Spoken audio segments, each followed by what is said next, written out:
Look, you wake up tomorrow morning, your bank account shows 50 zelos in.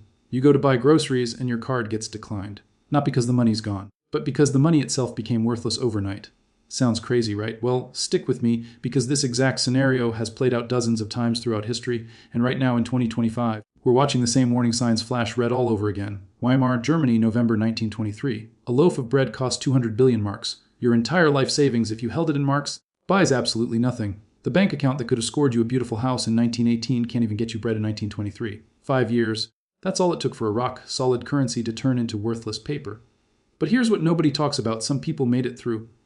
Some folks even came out ahead, not because they saw the future or got lucky, but because they stuck to 5 fundamental principles that work in every collapse, no matter the cause, the country, or the century. Fast forward to Argentina, 2001.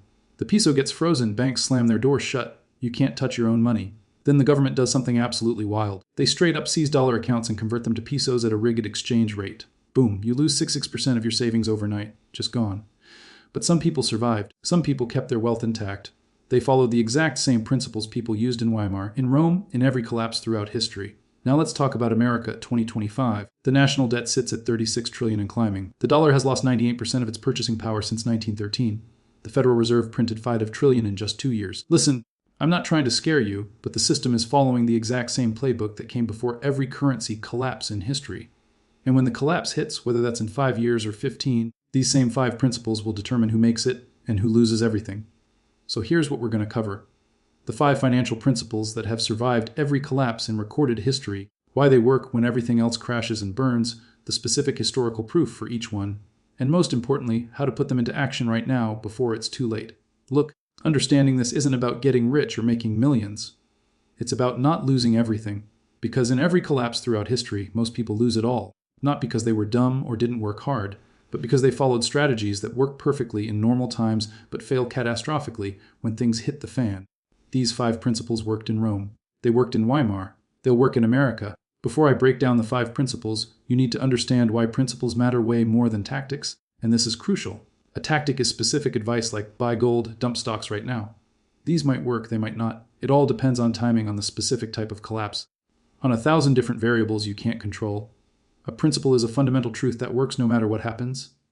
Principles worked in ancient Rome when gold coins were money. They worked in Weimar when paper was money. They'll work in America whether the collapse is hyperinflation, deflation, or a complete currency reset. Most financial advice you hear is tactical. Buy this stock, put 60% in stocks and 40% in bonds. These tactics assume the system keeps running smoothly. They assume banks stay solvent, governments honor contracts, and property rights get enforced. In a collapse, all those assumptions break down completely. But the principles, they remain rock solid. Here's principle number 1, and this is the foundation of everything. Hard assets survive, paper burns. When currency collapses, when governments default, when the financial system breaks down, physical assets keep their value because they're real. You can touch them, use them, live in them. Paper assets, and I mean anything that's just a claim on something else, they go to zero because the claim becomes worthless and unenforceable. Let me show you exactly what I mean. Weimar Germany, 1918 to 1923. If you had 100,000 marks sitting in a bank account in 1918, you were absolutely loaded, rich, set for life. By 1923, that exact same 100,000 marks couldn't buy a single loaf of bread. The currency inflated into absolute worthlessness. Paper wealth just evaporated into thin air, but people who owned hard assets, land, buildings, factories, they survived. A farm in 1918 was still a farm in 1923. It grew the same food. It had the same value in real terms. Sure, the mark price went from 100,000 to 100 trillion, but the farm itself didn't change one bit. Zimbabwe in the 2000s, hyperinflation hit 79, 6 billion% per month in 2008. Let that sink in. Billion% per month. If you held savings in Zimbabwean dollars, they became worthless overnight. But people who owned farmland, livestock, and equipment, they preserved their wealth. The land produced food no matter what happened to the currency. The livestock still had calves. The equipment still worked. Argentina, 2001 to 2002. The government froze bank accounts, then forcibly converted dollar deposits to pesos at 4 to 1. Then, and this is the kicker, the peso crashed to 4 to 1. Same principle across 3 completely different collapses on 3 different continents. Hard assets survive, paper burns. Now in America 2025, most wealth sits in paper assets, stocks, bonds, retirement accounts, bank deposits. These are all claims. A stock is a claim on corporate earnings. A bond is a claim on repayment. A bank deposit is a claim on the bank's promise to give you your money back. In stable times, these claims work fine. Nobody questions them. But in a collapse, the system stops functioning. Courts get overwhelmed, banks fail, governments default, markets freeze, paper claims become worthless. But hard assets remain. Real estate is still real estate. Gold is still gold. A farm still produces food. The asset has intrinsic value independent of the financial system. When the collapse comes, paper burns, hard assets survive. This is non-negotiable, principle number 2. Own productive assets, not speculative ones. This principle separates assets that actually produce value from assets that only have value because someone else might pay more later. Productive assets generate income, food or utility independent of what anyone else thinks. Speculative assets only have value if you can flip them to someone else. And when crisis hits, there's nobody to flip them to. The Great Depression, 1929 to 1933. The stock market tanked 89%. If you owned stocks for speculation, betting they'd go up, you got absolutely wiped out. But if you own productive assets directly, like a farm, rental property, or a business, you still got the production. A farm produced food you could eat or sell. Rental property provided housing people desperately needed. The asset kept producing value. Productive assets generate value independent of market price. A farm produces food whether the stock market is at 381 or 41. It doesn't care. Speculative assets only have value if you can sell them. And in a collapse, there are no buyers. Venezuela in the 2010s. The stock market went up 100,000% in bolivars. Sounds awesome until you realize the bolivar lost 9% of its value at the same time. But people who own productive assets, farms, bakeries, transportation, they actually thrived relatively speaking. A bakery produced bread. People desperately needed bread. The bakery created value every single day. Contrast that with Venezuelan government bonds. They only had value if the government honored them. The government defaulted. The bonds went to zero. In America 2025, most assets are speculative. The S&P 500 is valuable because people believe it'll keep going up. Bitcoin produces nothing. Zero. It's valuable purely because people believe others will pay more later. Most real estate is speculative, bought to flip or appreciate. Productive assets are different. A farm that grows food is productive. A rental property you own free and clear is productive. A business that produces goods people actually need is productive. When collapse comes, own things that produce value. The farm feeds you. Speculation doesn't put food on your table. Principle number 3, and this one goes against everything conventional finance tells you. Debt destroys you in a collapse, even so, called good debt. In stable times, debt is leverage. You borrow to buy a house, it appreciates, you profit. Everybody does it. But in a collapse, all debt becomes bad debt. Your income drops or completely disappears, but your debt doesn't. The bank still demands payment. If you can't pay, they take everything you've built. The Great Depression tells this story perfectly. Farmers had borrowed heavily to expand during the 1920s boom. Land prices were climbing. Borrowing made total sense. Everyone was doing it. The 1929 hit like a freight train. Crop prices collapsed. Farm income fell 50 to 70%. But the bank debt didn't decrease one bit. Between 1930 and 1935, over 750,000 farms got foreclosed on. Think about that number. Families who'd owned land for generations, worked it their whole lives, lost everything because of debt. Compare that to farmers who owned their land free and clear. They struggled. Prices were terrible. Times were hard, but they survived. Without debt payments hanging over them like a guillotine, they lived on whatever the farm produced. Debt-free farmers survived. Indebted farmers lost everything. Argentina, 2001. Middle-class families had mortgages denominated in dollars. When the peso collapsed, their peso income fell 66%, but the mortgage stayed the same in dollars. People's income dropped by 2/3 overnight, but their debt payment didn't budge one penny. They couldn't pay. Banks foreclosed. People lost homes they'd been paying on for 10, 15 years. All that equity, all those payments gone.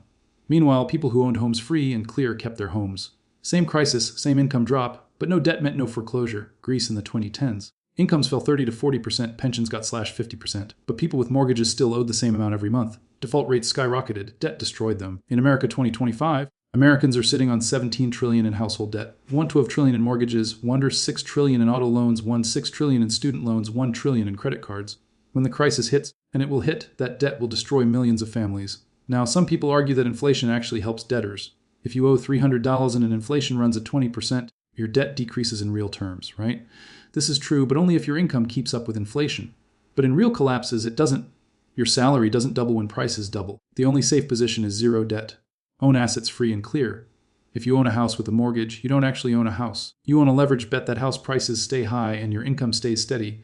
If you own a house free and clear, you own a house. Period. End of story. No bank can take it. Debt is leverage in expansion. Debt is suicide in collapse. Principle number 4. Skills are the only truly portable wealth. Every other form of wealth can be taken from you. Land can be seized by governments. Gold can be confiscated. Money gets inflated away. Businesses get nationalized or shut down.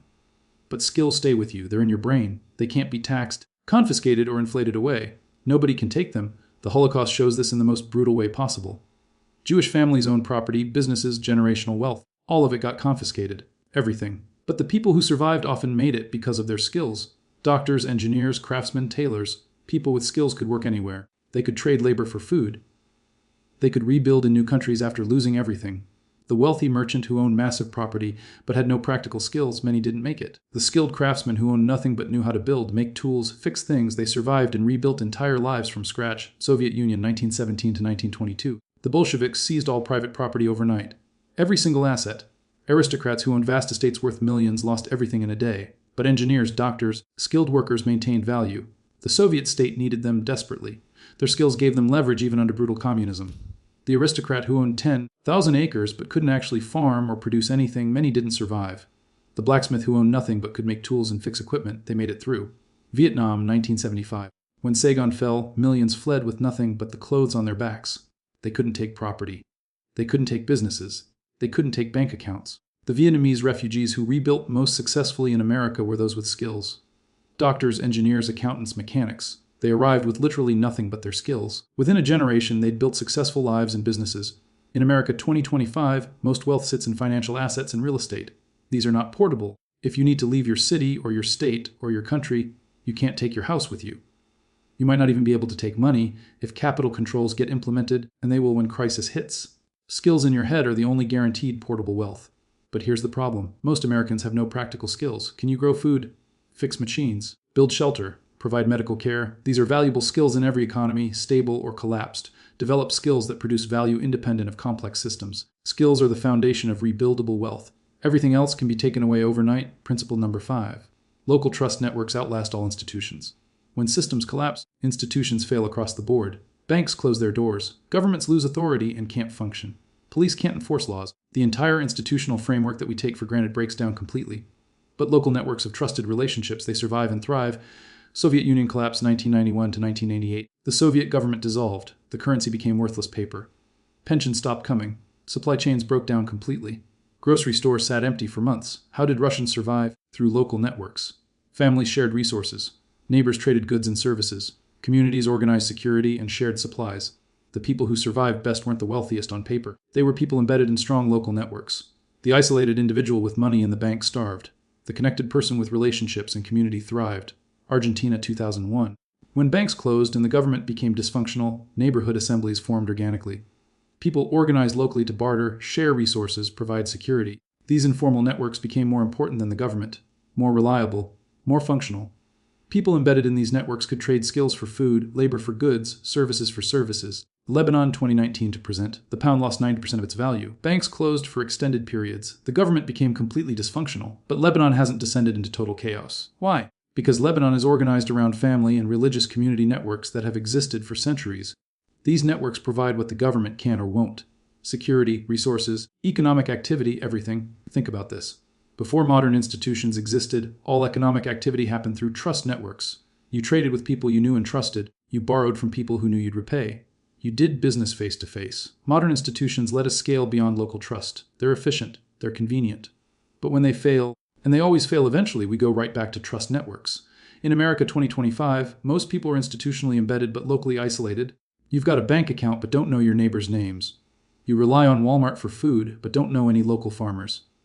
You rely on police for security but don't know your neighborhood. This is catastrophically fragile. When institutions fail, you've got no fallback. Build local networks right now. Know your neighbors. Develop reciprocal relationships. Embed yourself in a community. As institutional trust fails, and it's failing right now, local trust becomes everything. The person with strong local networks will survive and thrive. The isolated individual will struggle massively. So these are the 5 principles that have survived every collapse in history. Hard assets survive while paper burns. Own productive assets, not speculative ones. Debt destroys you in collapse. Skills are portable wealth that can't be taken. Local networks outlast institutions. Notice what's not on this list. Which specific stocks to buy. Which cryptocurrency to hold. Whether gold or silver is better. Whether you should invest in real estate or commodities. These are tactics. The principles work regardless of the tactics. They worked in ancient Rome. They worked in Weimar Germany. They worked in Argentina. They'll work in America. And here's the beautiful thing about principles. They don't require perfect timing.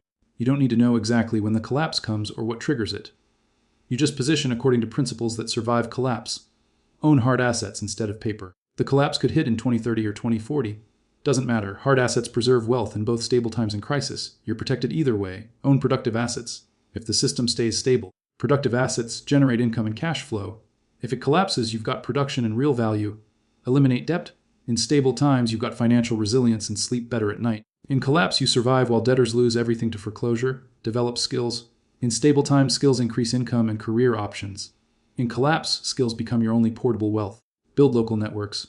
In stable times, you've got community, friends, support. In collapse, you've got survival infrastructure. These principles improve your life right now, today, and protect you later when things fall apart. This is the genius of following principles instead of tactics.